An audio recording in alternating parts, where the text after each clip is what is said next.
John Haber is a managing director, a manufacturing expert and a brand strategist. He's now the longest standing owner at the helm of Haines Hunter Boats, Australia's most sought after boat brand. If you're a boating enthusiast, you know this brand for sure. It's been 25 years of leadership at Haines Hunter. It's been a journey of innovation, excellence.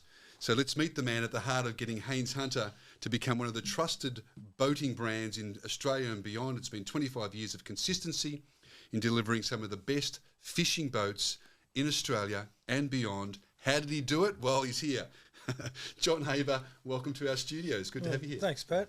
Good to have you here, mate. Thank you. Can I start by saying, actually, I'm just going to we're going to just freewheel this. You're a hard man to get. You're a busy man, so we had to get a time together, and here we are. So it's good to have you in the studio. I'm a bit late, but apologise for that. But look, no, I'm here. Yes, so, yes. What an introduction. Yeah, thank you, mate. Well, there you are. Well, you know, it's nice to sort of tell everybody who's here in the studio, and I think it's warranted, that introduction. So the catalyst is we're going to start I want to pick your brain. There's that. More than the marine industry, more about you and your business mind. But it's been, this is why you're here, 25 years of Haines Hunter Boats. It has been consistent over that period of time. That's unique. To get into a business, transform it from, see, I'm doing a lot of talking here, but really the production, the manufacturing, the marketing, all the elements. And here you are 25 years down the road and it's still happening and it's still good. Yeah, look, the brand has always been, I think, stronger than any of its owners. Mm-hmm. I was fortunate enough to be quite passionate, you know, with marine, boating, fishing.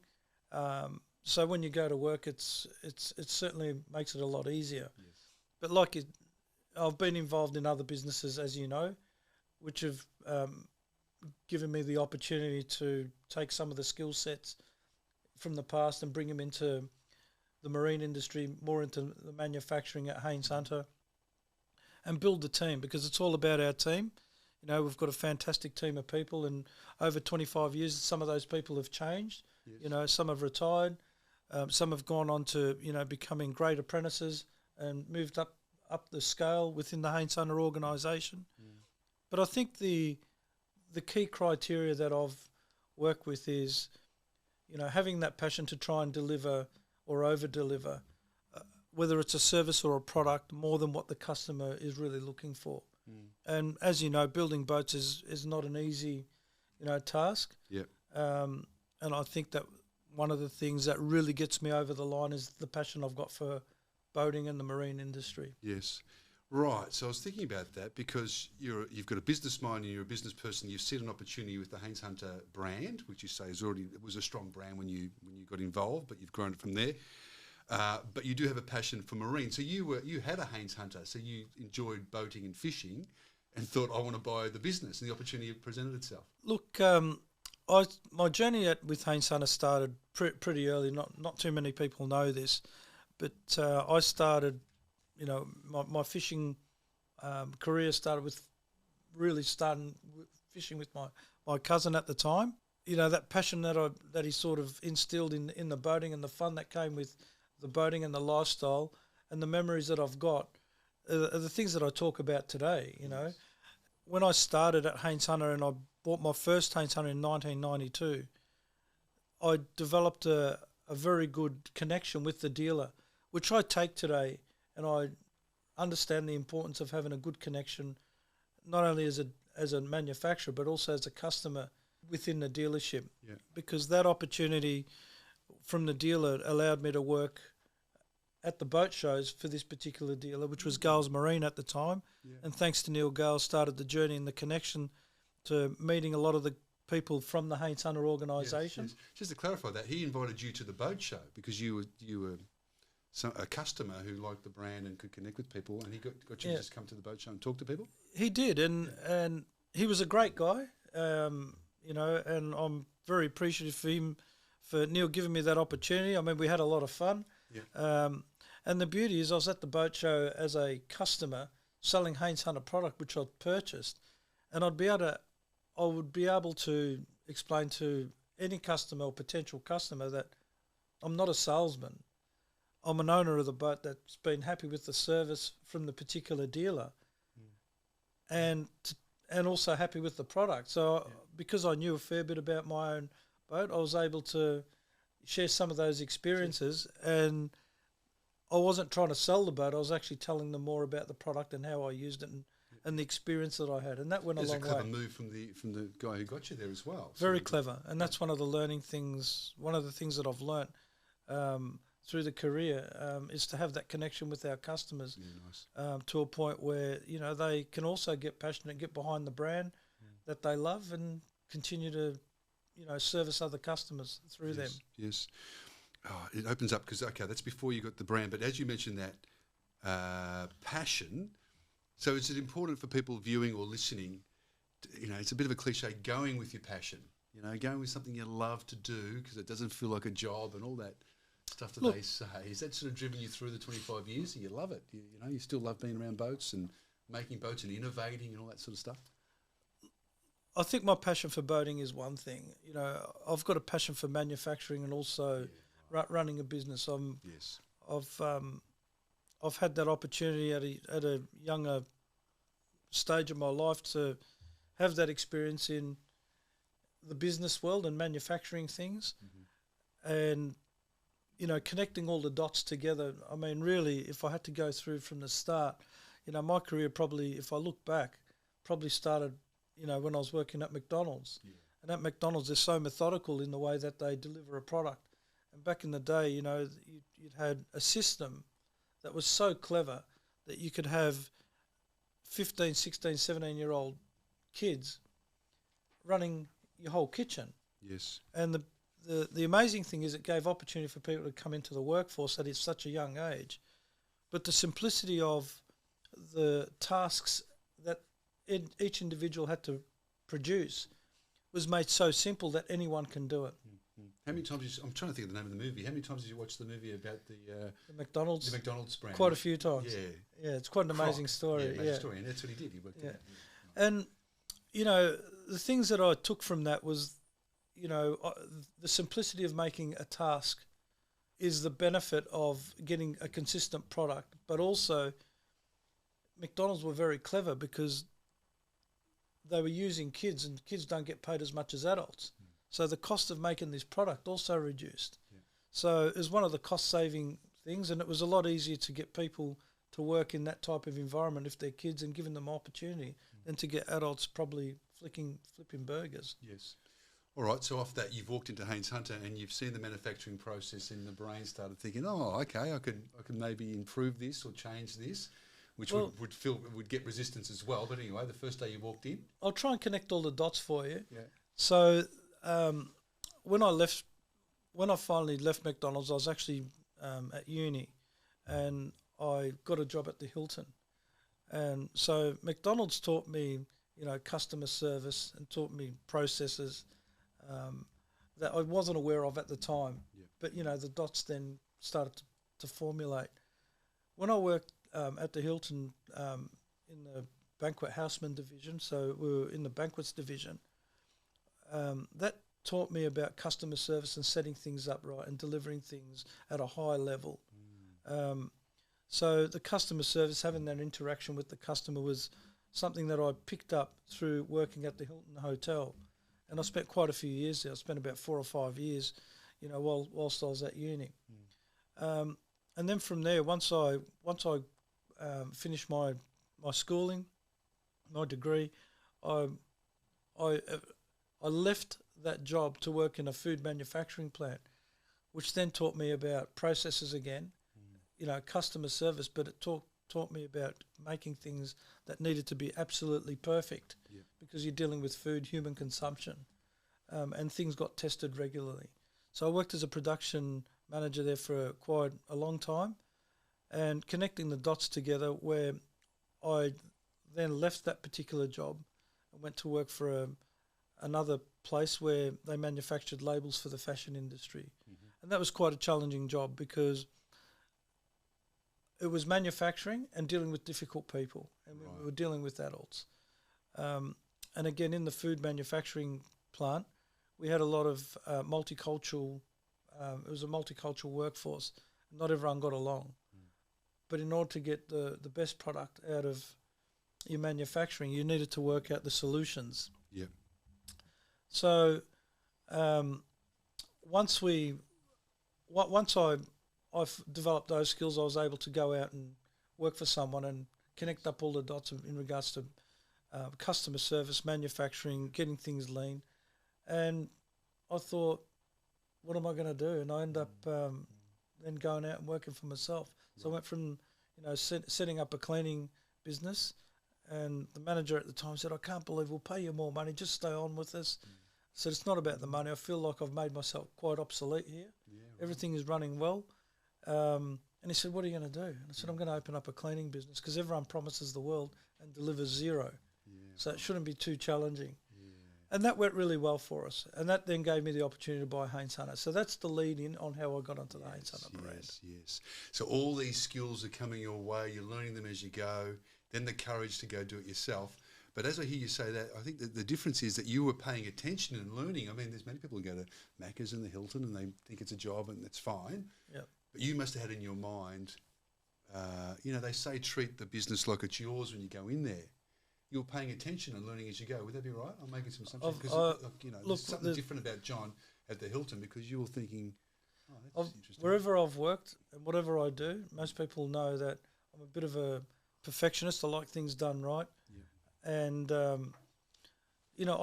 don't expect everyone to understand the way I think because I'm pretty, I'm 55 years old now. And it's taken me 55 years to realise that not everyone thinks the same. Right? So, I've learnt that level of patience and getting people to a level that you want them to, but not everyone can see the things that I believe I can see so quickly. Yeah, right. But it's something that I feel like I can train people and give them that opportunity to see what I see. And, we use these methodologies and those thoughts every day, in particular at Haines Hunter, to get people to try and get them to see with asking them, look, what do you see here? And then I get that feedback and I get to learn how people are thinking and why they've probably missed it. So yes. Yeah, right. You see, you've got the courage to say that because people like to pretend that they don't make mistakes. So I guess successful people do admit that, don't they? It's sort of the courage to make mistakes and then you learn and you move on. Is that basically the formula? I think we never stop learning, and if you can break it down on where things have gone wrong and how you can do it better next time. I think it gives you that opportunity to grow. And some people expect to grow at a rapid rate, but that's not always the case. You need to give yourself time, because even if you thought you might have found a solution, somewhere down the line you might find a better one. Yeah, right. There's always room for continuous improvement. Yes. That's relationships, understanding people. It's interesting you say it's taken 55 years to think. I mean, we all think that people think like us. Is that like some sort of an emotional intelligence, an awareness that people are different and what motivates them? Because you're leading people, as you say. Manufacturing, I mean, you can give them the idea, you can guide them, but you need people to actually do it for you. So you have to somehow, especially now, you can't just say to people, do it because I told you so. You have to inspire people as well. I think, Pat, one of the things, or some of the other things that also come to mind is I've made a lot of mistakes to learn from those mistakes, and learnt from those mistakes. Having the ability to say, well, I've gone down a road and it's not a good one, I can come back and learn from that. I think I've made enough mistakes that, I know which roads not to go down. I mean, I'm sure I'll go down plenty more, but that's got to be called experience. Yeah. So there's a lot of this relationships. Is that the key? Is that like at the heart? I'm going to dig in deeper and just see about, it's not easy to keep something going for 25 years and take it to a new level like you have. So relationships, people, this sort of non-tangible element, this emotional understanding that sort of keeps people happy to come to work and be productive. Is that sort of high in the list of what the secret is or the difference? I think you've already said, John, sorry, there's a lot of things to consider and that seems to be an important thing to keep people happy and engaged and all that stuff. I think being respectful, if you're respecting your employees, respecting your team, whether you want to call them employees, I like to call them team members, and every team member is like a spoke in a wheel. They're just as important as one another. And I expect every employee to also respect one another. And if you came and questioned any employer at Haines Hunter, they know that this topic comes up often, is to learn to respect one another, because you don't know why someone might be flat on that day. Right. You know, and we don't want to add any more stress than what's needed. But I also understand sometimes, you know, there's a combination. You have to be firm and fair, because whilst you've got the employees to make sure that they're all conditioned and they're all happy, you've also got customers, you've got suppliers. Yeah, right. You know, there's a lot of things that you've also got to try and manage to try and make sure it all falls and comes in together. I mean, paying your bills on time is also a key element, but never spoken about. Yes. You know, I'd like to think that we can hold our head up high, and we're one of the best payers in the industry, and those relationships go a long way. Some people take them for granted, and some people really appreciate it. But we've also got an amazing supply chain. I mean, our upholstery supplier, windscreen supplier, you know, chandlery supplier, resin supplier, we've been with them for years and years.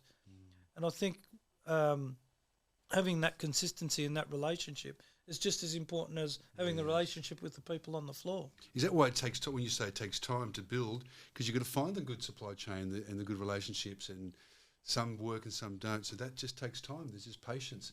Is it about surviving for that long too? If your business is, I've had people say to me, you know, for many years they didn't make any money. They just kept the business going, and eventually they hit this turning point and they start to make some money. Everything's some businesses take off, and you know, it could be, you know, we've seen many businesses just start off pretty quickly, and in 5 years they've made millions.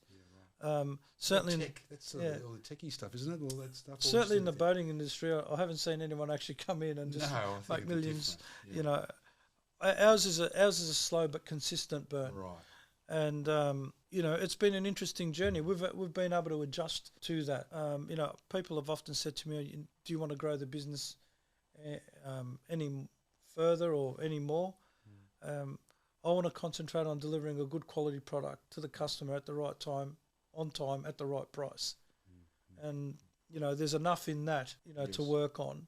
And taking on, let's be the biggest boat builder in the country. I mean, get everything right, and if you become the biggest, that's fantastic.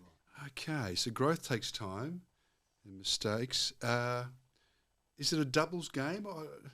When I say that, sorry, I'm thinking about my own business now. They say, you know, growth. When I say it's a doubles game, I heard somebody say that you're right. You make 10, then you can make 20,000, and then you make 40. So you just somehow work out what works, and then you sort of, you know, scale up type thing. I had an interesting conversation with someone a few days ago. And one of the things that I remember saying to them, I said, look, concentrate on getting everything right, and then the money will come later. You know, and I think that's the most important thing. You know, if you can concentrate on making sure that whether it's a product or service, whatever it is, that you've got, you know, all your T's crossed, all your I's dotted, then surely somewhere along the lines that should turn into revenue. If you're concentrating on the dollar figure and the bottom line all the time, which is still important in business, but you need to get everything else right to make that happen. So it's a scenario of making sure that you don't, you know, put the cart before the horse. Yes. All right, so you're trying to get things right. So where do people go wrong? Is it cash flow? As I hear you say that, say, okay, I could work for a long time getting my product right and my you know, relationships right and making sure the service is all there. But because you understand numbers, you've got the background of that as well. So if you don't get your cash flow right, you might run out of money. You know, it's like a football game. You know, the game ends. If we only had half an hour longer, we would have won. But, you know. Look, it's an interesting question. In business, you've got to look at everything. You know, and someone actually questioned me on this before and said, look, you know, what are the key things that you really need to look at? Well, in business, in anything, you need to look at everything. So I'd like to sort of portray the analogy of it's a bit like a wheel, you know, and every spoke has to be well balanced. So that everything is just important as the next. It's a matter of making sure where the balance is. Yeah. You know, I mean, you can have too much marketing. You can be doing so much marketing that, well, is the product right? Does that match? You need to sort of balance it off. So I think everything has to become a balance to move forward in unison. Yep. And do you use a bit of instinct for that balance, like where you need to, because part of what you did was identify what worked and really sort of focused in on that, and you know, so that takes a bit of instinct, or I guess knowledge as well. It's a combination of many things, and to give you the answer right here, right now, is not simple. I mean, you've really got to look at things, but you also need to be able to make those tough decisions, because sometimes you can get emotionally taken away from certain things that you might be overly passionate about, and forget about the other things that you really should be working on. So having that priority and prioritising things in order is also important. John, also communication skills, the ability to articulate, even me being a radio guy, over the years, I'm a Western Suburbs boy who's sort of had to learn over many years, but I have found now that if you can explain yourself, I say to my kids, if you can sort of explain yourself and, I mean, what's in here and you can get it out. I mean, they often say this about people who end up in trouble or whatever. It's because they feel this emotion, but they can't articulate it. You know, they can't tell people about it, so it expresses itself in different ways, maybe violence or whatever. So you're able to communicate what's in your mind to others, and that's sort of really what you imagine you can create, and that's also a bit of a magic formula to running a business. Do you reckon? It's definitely a plus. Let me tell you, that's not easy to do. No, it's not. That's quite a difficult thing to do, and we don't always get it right. It's also important to understand, and we all do this and make these mistakes daily, to assume that someone's actually understood what you want. And you know, today, you know, a lot of people send an email, and that could be taken out of context. Yes. You know, because of the tone. You say understand. Most people, my experience is, you say one thing, and I guess you're right. Maybe it's a communication, and it can be easily misinterpreted if they sort of hear something different. I know for my radio stuff, I'll say stuff, and people will hear something that they want to hear, and it makes me realise that often, people are in their mind, and they'll hear something different. So that's the challenge too. I find that more a common problem with sending emails or a text message where people could take it the wrong way. Yes. Because everyone's got their own style of writing, their own style of speech, the way they communicate. Everyone's got their own little style. And what I've also noticed in different cultures as well. Yeah. You know, different cultures interpret things more differently. Blunt. That's right. Yeah, they'll just say things differently. Often the small talk. Somebody said to me, the Americans, maybe the Aussies, we do a bit of small talk and a bit of ice breaking in conversation. Some cultures are like, oh, you know, he talks too much. Just get in there and start. Yeah, interesting. Look, no one's ever got the perfect recipe, but if you're getting most of the things right, you're on the right track, and you can't be too hard on yourself. I think, you know, as you get older, you start to become wiser, because you can look back at all the mistakes that you've made, and you learn how to do things different. You know, because you've ended up with a result, and you think, well, that's not the result that I was really looking for, and if I handled this differently, we would have had a different outcome. And certainly that's also been part of the learning curve. But you've also, as an individual, I think you've got to also come to terms with those sorts of things. And unfortunately, sometimes these things come a bit too late. Yes. You know, and you make bad decisions. Right. And then you think, well, that could have been different, and it could be a costly one. It could even be a friendship. You know, and I can tell you that I've made plenty of those mistakes. Yes. But that helps you grow as an individual. Problem is, sometimes it could be a bit too late. Yes, yes. And that's an interesting point about business. You're right, you do your best. Sometimes relationships sort of fall away, or for whatever reason, you need to pick yourself up and dust yourself off and say, okay, well, that wasn't right, or for whatever reason, or that person misinterpreted something, and somehow, continue on. Yeah.